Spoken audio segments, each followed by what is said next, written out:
Now, you might have seen a recent video that me and the Don did, Are e-bikes fast? Well, we know that they're fast, but how in fact to make them faster? Well, there's many mechanical ways to do this, but there's also some human ones too. These are a few of them.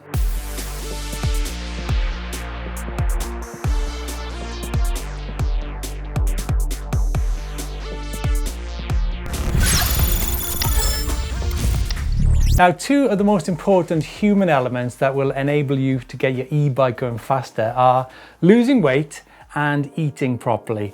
Yeah, I'm sorry to say, but losing weight has a huge impact on the power to weight on your e-bike.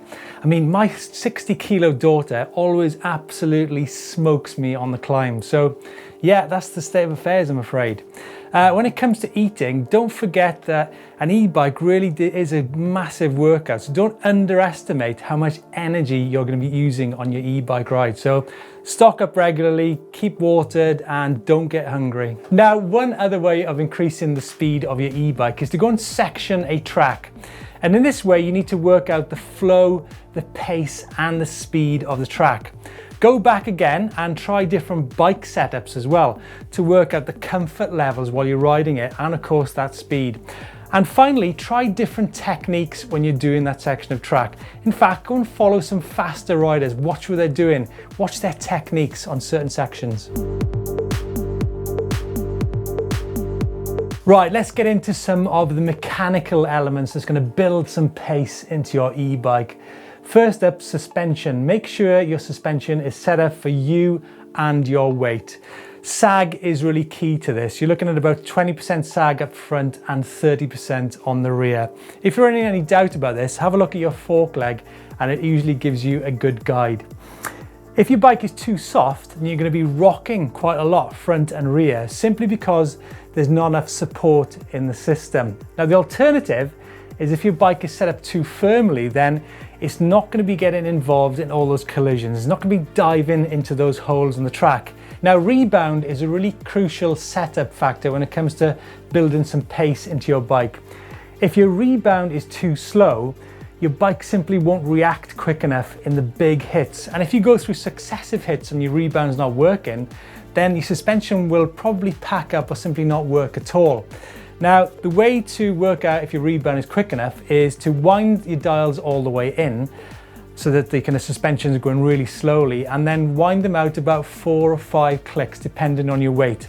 The key thing here is actually look on your manufacturer's website, because most of them have got a base setup which you should really tune into. Cockpit setup, what on earth has that got to do with building pace into your e-bike? Well, it's all about confidence really. That fine-tuned setup is going to really give you that position which is going to enable you to attack those sections without being compromised by an ill-fitting cockpit setup. We're looking at such things as how high are your bars, how wide are your bars, what stem have you got on there, because what you don't want is for your body to be bucking and diving because your stem is too long and your handlebars are too low. So what part do tyres play in increasing the pace of your e-bike? Well, you could say that soft compound tyres are slow and hard compound tyres are fast, but it's not quite as simple as that. Tyres are terrain specific, so you need to be really dialed into what tyre suits you and the terrain you ride. Now, on the fine tuning side of things, you need to be looking at the tyre pressures on your bike. Too low a pressure means a lack of precision, no support in the corners, and slow rolling speed. Whereas a tyre that's too hard means there's lack of traction there. However, what you could do is actually run those harder tyres. It's going to be a more nervy ride, but ultimately it's going to be faster. And one thing you might want to bear in mind is if your tyre is getting worn out, you could actually cut out the centre knobs of your tyre to have like a semi-slick, which means in dry conditions are going to be super fast. So tyres in general are going to have a massive effect on comfort, fatigue, grip, and speed.